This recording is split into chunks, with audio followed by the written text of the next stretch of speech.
The date is 11th March 2025, and I'm here with Isha Malhotra. So, hey Isha, tell me something about yourself, your brand, and what urged you to started your brand, your background, and everything else. First of all, thank you for having me, Tanvi. It's so nice to see people like you really so interested in fashion. So, just a little bit about myself. I am currently working at a company called CleanMax. We're into renewable energy for CNI sector. Before that, I was studying at LSR, really Lady Shri Ram College, and done a couple of internships here and there, did a lot of freelancing, and been a part of two different boarding schools. So where I come from is a place very well known, probably called Heaven on Earth, which is Kashmir, and so that's pretty much where my journey began. As a toddler, I saw, till eighth grade, I was brought up in Kashmir, and I used to go to school there, and I just saw that everybody around me, be it boys or girls or drivers to teachers, everybody during winters used to wear fitteds. But the constant complaint regarding the garment was that it didn't have like sizes in it. In the sense, the standardization of sizes didn't happen. So if a person like me can wear this, I mean, if a garment is made, if fitted is made, a person like me can also wear it, and a person three times my size is also can also wear that particular fitted. So that standardization was not there, and if I had to get it in my size, I had to buy it and then get it like altered from a tailor, right, which basically took away the charm of the design, or just the charm of the garment in general. So that was where the journey actually began. That was, I'd say, the seed was sown there. And then during COVID, my father is into textiles, and a lot of people came to him talking about how they've lost a lot of business, because fitteds are typically worn by people of Kashmir, and it was not, I'd say, publicized enough to sort of be sold elsewhere. So they'd lost a lot of their income because of this, because of COVID, and people weren't buying, people weren't going out. So that's when I decided that, hey, this is something that's been so close to my heart. Kashmir, as a place, has been so close to my heart. I really want to give something back to the people, and it's a good way to spend time. I think I would not admitted it enough, but I was kind of being selfish at the same point of time. So that's how OnlyFans was born, just out of thin air. Um, for the longest, like even today, like if people ask me, I did everything. It was like a one-man army show. I did everything from creating the designs of the garment to the mood boards of how the photo shoots would take place. And mind you, all these photo shoots were happening during COVID, so I had to take precautions. I had to speak to the photographers, speak to the models myself, assure them that it's going to be under like full safety, then put it make posts around all of these pictures, then of course sell it across.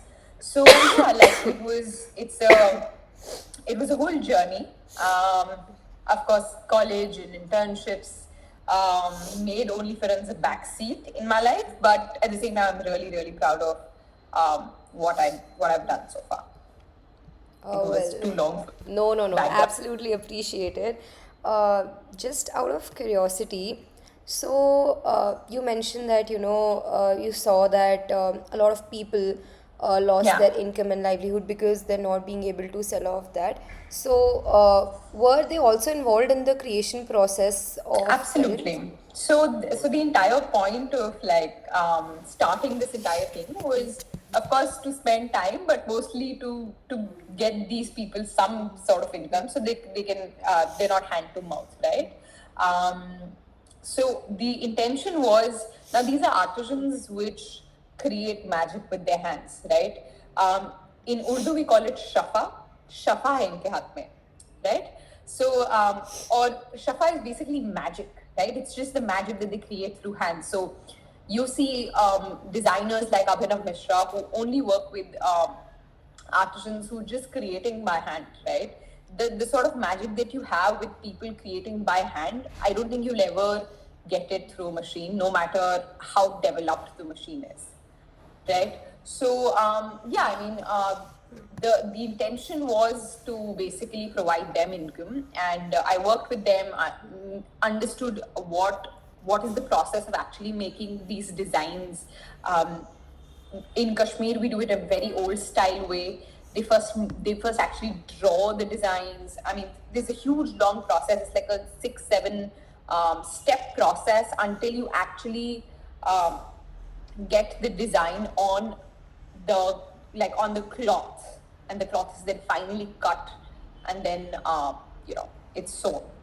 So it's like a huge long process, and I wish like there were more people interested in the process, and they'd understand why parents are so special. So yeah. No, that is a wonderful answer. So, amid all this, what do you think fashion means to you? Um, Honestly, fashion for me is just a way of expressing yourself in the most raw form, because I've had people talking about, hey, you've this was a super traditional garment, which we've sort of modernized it in a way that everybody across the globe can wear it, and it's also a love language. I've seen so many people. I've seen men coming to my page and being like, "Hey, my wife is because these are loose garments. They're like, oh, my wife is expecting, so I'd love to buy this garment just for the sake of just because they want to show love, right? So I think it's just such a mix of love and expression, and I'd say magic, because fashion really connects people. Back when I was in the UK, I remember I used to wear like these traditional clothes, maybe an Indian suit or even fit in for that matter, and they'd be like, "Hey, this is so lovely," and like strangers on the street, right? So you can connect with people through fashion so quickly, and especially girls, because I think it was the easiest to connect with people through my dressing, rather than just going and approaching them and be like, "Hi, I'd love to like get in touch with you." Just compliment the, honestly, just compliment a girl and be like, "Hey, I absolutely love what you're wearing. Where is this from?" And that's how your conversation will start. That's pretty much what I do these days to like connect with people. So yeah. No, that definitely makes sense.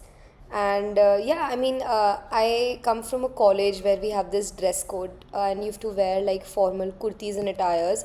And I've Right. seen like people wearing ferens here as well, who belong to Kashmir or who belong to Lovely. Jammu. So that actually makes me remember, okay, I know someone who makes these things.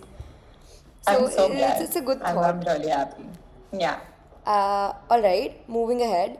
So, can you briefly tell us about the role that platforms like Pinterest and Instagram play in fashion trend forecasting, and even for inspiration or anything? What do you have a general idea of these platforms and their effect in fashion, specifically to Yeah. your brand? Pinterest was honestly the biggest source of, I think it was my mood board in an app, literally. Um, I would honestly call it the mood board app rather than Pinterest, even though you have to pin your interest, that's how the name is. But yeah, like that's pretty much, I still have these boards that you save. These are like certain pictures that I've saved. Okay, this is one type of fit that I want, especially for color palettes. You never know. So when we had the idea of, so fittings are usually worn in winters, and I had this idea that okay, we need to create something for the summers, and we want to give these people more business. So I literally just went on Pinterest and I searched for summer kurtis and what are the trends that are coming up and what are the color palettes that's going to be in, because every season there's going to be a new color palette, and you just cannot predict it sitting like in Kashmir with like absolutely zero knowledge, because I don't come. I don't have a fashion degree. I don't read fashion. I don't write fashion. I only sell fashion, right? I can't predict things. I'm not a designer. I have like zero level of experience. So I really wanted, I'd say, a guru in some way, a mentor. Pinterest was sort of that for me. And Instagram definitely helps you understand what the market looks like. You can absolutely go out and see what other brands are doing, get inspiration from that. But at the same time, it's such a huge platform to showcase your own brand. I remember back when I was on Instagram, I'm having like a small detox session right now. But I remember there was this one Pakistani brand. Every year, the detox. Yes. So, but like there's this one Pakistani brand, I'm absolutely forgetting their name. They like started showcasing, the founder started showcasing how their journey is, what's happening, and then slowly they start getting recognized over Instagram. And then Justin Bieber wears their clothes, Timothy wears their clothes, Timothy Chalamet Yeah. wears their clothes, and they suddenly just go viral. I'm forgetting what this.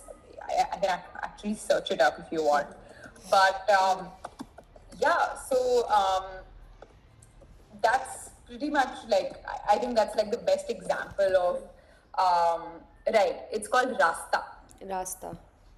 It's called Rasta. It's a Pakistani brand, and they just went viral overnight because Justin Bieber wore one of their pink sweaters or like pink overalls once, and that's pretty much how like now they have, I think, the 20th or the 21st collection coming in, and they're priced heavily, and the way they've progressed from just being from like a one room workshop to like a full building with like employees and you know it's like a legitimate company, which is just like a one room startup, I'd say.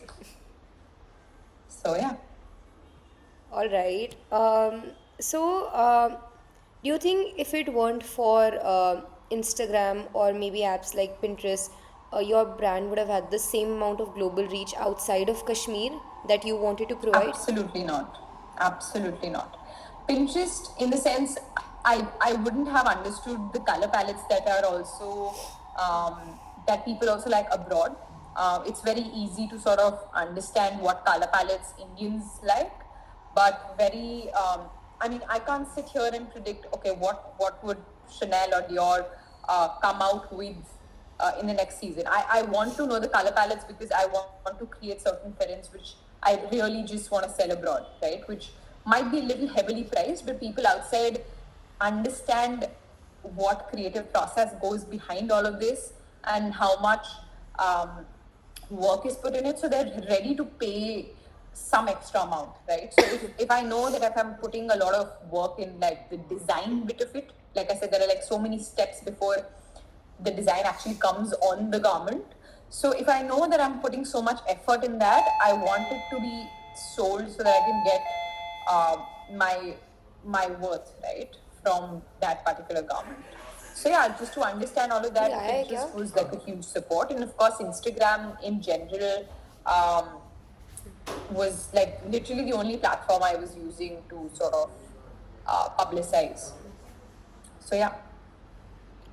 Any other platform or any other digital media that you thought would help your brand grow or that you use, like you're open to it because clearly it's understood that how your brand got such good global reach because of these apps itself. So any other Yeah. app?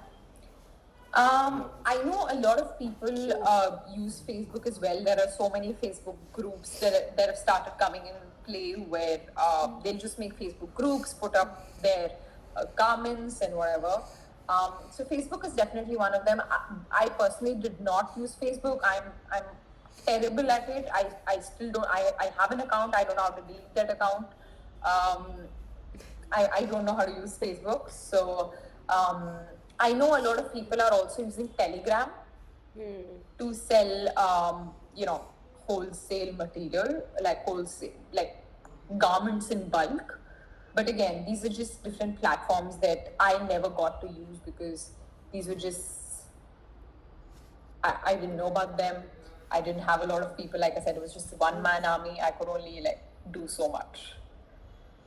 So That's yeah. completely valid and understandable. So, do you think that digitalization in fashion, like the emergence of virtual runways, has impacted the industry in rather a negative way or a positive way? Um, Honestly, like this is just my take on it. My brand was not even remotely associated with like virtual runways. But as someone who really enjoys looking at fashion shows, I can be anywhere and actually can attend a fashion show. And honestly, brands are like getting like super creative with it, right? They're using like AR, VR, and like, I mean, like we were just discussing, there's fashion games also, right? People have started taking it so seriously. Like, it's so much more, I'd say, sustainable. Maybe I'm just getting like my working side of it, but it's so much more sustainable and there's so much like less travel and there's less waste. Because if you see, like, I'm not calling out like all these luxurious brands, like, I still look up to like so many of them, the founders, but they have these crazy ideas of like having fashion runways in like a storm or like in the middle of nowhere or in a desert, right? Which is practically impossible for somebody like me to even afford or even go to. But now I'm like, I'm right there.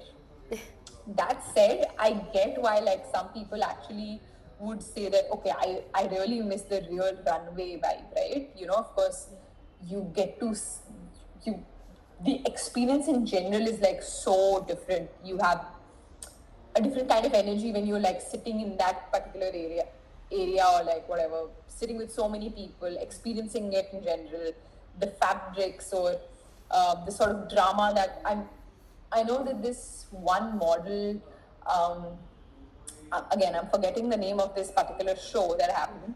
She was supposed to be walking as like a princess bride, right? And then all of a sudden, her like dress got really heavy for her, and then she decided that she's going to run back. And then that basically, so they were honestly going for like a very like a sweet simple bride, they wanted to show like a bridal this thing, and that came out as a very like a runaway bride, and it got really viral, and I'm forgetting the name of the show. I know like it was viral on reels back when I was on Instagram. um, so yeah, like all this drama that happens, those unexpected moments that can go viral can only happen in like real runway shows. So I get where people also come from. I mean, it's a sweet spot, right? It's a mix of both. Virtual for the reach, physical for the experience. No, that absolutely makes sense. Do you think there's a Yeah. chance for them to coexist in future, or do you think one will always, have like sort of a upper edge? I that's actually a really tricky question. I think they can exist together. I know. So, I mean, it's just like having virtual classes for students who were, I mean, during COVID, right? I mean, I remember going for tuitions physically while some students were taking it from home. But the whole experience of like having like a physical presence will, I think, always be there because designers always want to um, show their work in real life. So, yeah. Oh no. Thank you so much. So, moving on, what is your thought on the emergence of digital avatars in fashion, particularly? Or let me put it in another way. Can you imagine an avatar wearing your Ferrin, a Ferrin designed by you? Like, how would that be? Yeah. I'm actually having like a hard time because, okay, I know for a fact that this whole digital avatar thing opens up like a whole new world where fashion is like not limited by like just fabrics or just by like body types, especially body types. since we're like so much into body positivity these days. And the best part is like, of course, it's making fashion more sustainable, more inclusive. There's no production, there's no waste. Just like, I mean, me and you can also make things which can like compete with like huge brands, right? It's literally purely based on creativity. But I do think we still need that human connect sometimes. Like, I know like all of this is so cool, avatars are cool, but I just have like I come from a very like old school background thinking where I feel like they can't like these avatars, this AI cannot fully replace the real life expression and the real life experience that you have when you're like when you touch the gum and you're like, oh shit, wow, like what a feel. I mean, I'm not sure. I'm not sure if avatars are like the thing to do. But I can definitely picture one wearing a filler. No, absolutely. You're right in that. I've interviewed around like 10 to 12 more people, and you're not the only one who has had the same reaction to this. I mean, Yeah. I was talking to this friend the other day, and she literally said, "Oh, I think the point of avatars is so useless. I think that they're just a comical element." And then there are people, when we have pictures like the Yeah. avatar, when we have everyone going crazy over the metaverse. So, and it's Yeah. slowly entering every sphere of our lives. I think you have an avatar for an Absolutely. emoticon for every single thing. If I go on Yeah. Instagram now, people have avatars to react on your stories. Is it? Yeah. I see. This is the problem of like I don't have FOMO, which is so bad because like I want to have FOMO and I want to get back and just be like, oh wow, what's happening? But okay. So, moving on, I think this will be the last question. Where do Okay. you see the industry in the next 20 years? Oh And my will god. traditional practices still be a part of it, or will digitalization take over, specifically in an Indian context?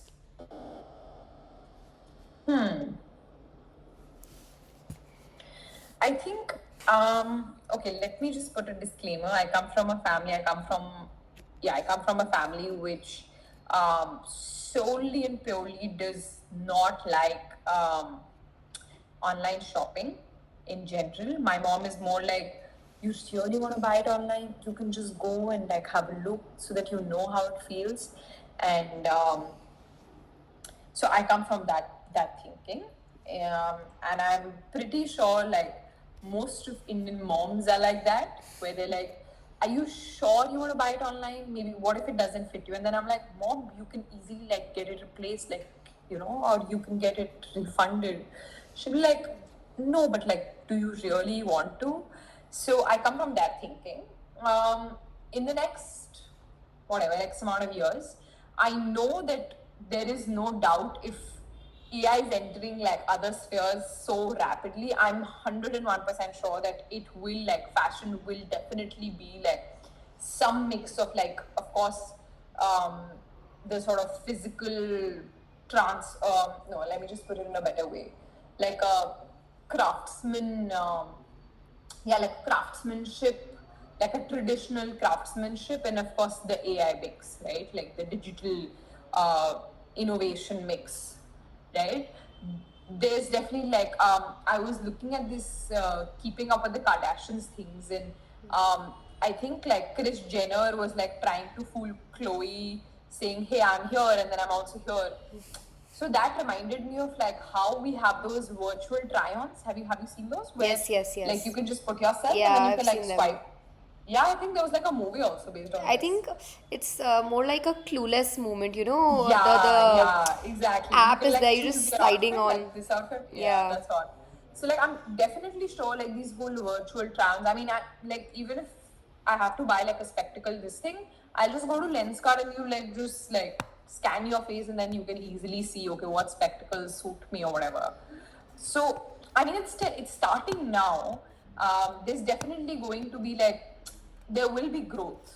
We'll see like a lot of virtual stores. We'll see like a lot of digital avatars, um, and I know so many people in my generation, people younger than me, who are literally just buying things online. They are getting better deals. They're getting better. Like everything is better and less energy and less time waste. Like as a working person, I come back home around 8:39. I would rather buy everything online. I don't want to like waste my energy going to a shop, right? So I definitely see that, but I don't think like the craftsmanship will ever like fully go away. Um, we give at least like not a lot of people in India, but like at least the elite class gives a lot of importance to like antiques. They give a lot of importance to like handmade pieces. Like even when I was selling, there were like these two different kinds of categories. One were the handmade fittings and one was like the machine made fittings. I thought nobody would buy handmade fittings because these are of course like really expensive, right? But people still do like give a shit about these handmade pieces, right? Even they're expensive, they're ready to buy them because they understand that this will definitely speak for itself. The piece will speak for itself, right? So yeah, until we have people actually sort of respecting that craftsmanship, uh, I think the practices, the traditional practices, will definitely never go away. Like that human touch, that sort of storytelling, something like what Turani does really well. You know, the way he does his storytelling, I really appreciate it. Right, uh, the experience of like wearing something which has been crafted with skill. I love like all these Indian brands are now like showing, okay, these are the artisans. They'll then like start introducing the artisans and what they're up to and how, what do they do in their like extra time. I know there's this Pakistani brand called oh god, my memory like sucks. Um, anyways, there's this Pakistani brand. I know Mahur Jamal. She's like a huge painter, not a painter, like an artist. She worked for this Pakistani brand. I will just tell you which brand was it. But yeah, like, okay, I will just tell you what brand is Generation. It's called Generation Pakistan. Generation Pakistan also like loves showing the people that they work with, what are they doing in their free time, how are these people helping them apart from just their daily wages. So all of these things, I don't think it'll ever go out of style, right? So it's definitely going to be like a hybrid sort of a situation. Um, but like tech will of course make it like faster and more innovative and more inclusive, and will of course help reach like masses, but at the same time traditional practices will definitely like keep it keep it grounded. Wow, that was so much of like words put together. No, no, absolutely. Thank you so much for this. Just one more thing I'll ask, Yeah. again, out of curiosity. So, do you see the recognition of ferens globally in the next few years in this hybrid mode in India? um Yes and no. In the sense, until yes, in the sense that definitely technology will help reach it to masses, and no, because I'm not sure if the technology will do justice to the storytelling bit. It really depends upon the brand. If they use tech, because of course tech is like a bane and boon, right? You can use it to your advantage, and it can also play as your disadvantage. It can definitely help you reach the masses, but like you said, um, if you don't understand what's gone behind it, you will just be like, oh, it's like a loose garment. Who's gonna wear like a loose garment, right? Um, so until and unless people understand the story behind it, you understand the importance behind it, you market it well. I don't think that whole reaching the masses will do a thing, will do a favor. So it's like a yes and no answer. All right, thank you so much.